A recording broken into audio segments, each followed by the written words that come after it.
Okay. So can you tell me your name?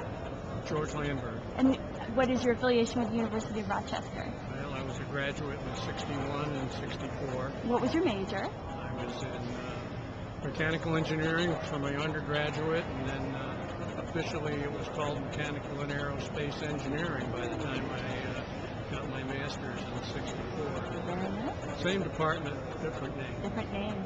So what changed during the time that you were there? Just more of an emphasis because of the space race, or?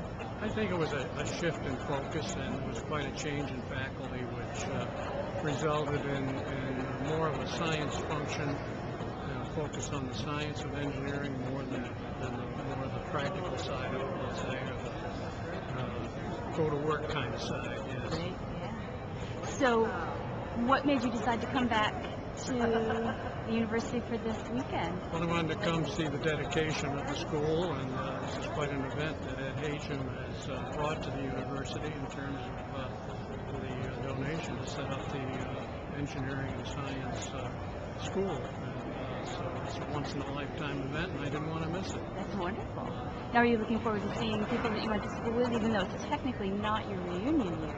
Yeah, I'm sure I'll see a number of people that I know and that I've gotten to know over the years. So yes, I'm sure I'll be running into them all day long. So.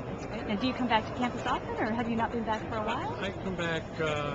Well, I'm in Rochester 2 or 3 times a year typically, and I usually get by the campus. I don't necessarily always stop and see people. But you do swing by, do a drive-through, see what's changed. Yeah, see what the changes are. Sometimes walk around, that type of thing. What's the most surprising thing that you've seen? What's changed the most over the years that you've been coming back to Rochester, would you say? Well, of course, the physical plan has expanded significantly, and the size of the campus, physically, geographically, has shifted. But the center core, of course, is pretty much unchanged, which is good.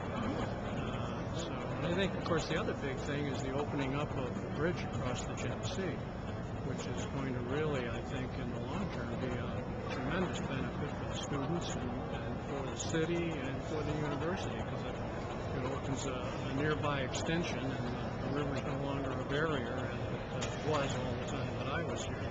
So did you guys just row boats across the Genesee, or you just kind of stayed over here on your own side of the river? The adventuresome people in the winter, when it was frozen over, would sometimes cross on the ice. Really? Yes. That doesn't sound it wasn't safe. recommended, but in those days, the ice used to get pretty thick on the river, especially in January and February, and there were those people that would walk across. You weren't one of those I was people? not one of them. No. Oh, okay. I have a lot of respect for cracking ice. I guess so. Well, thank you very much. Okay.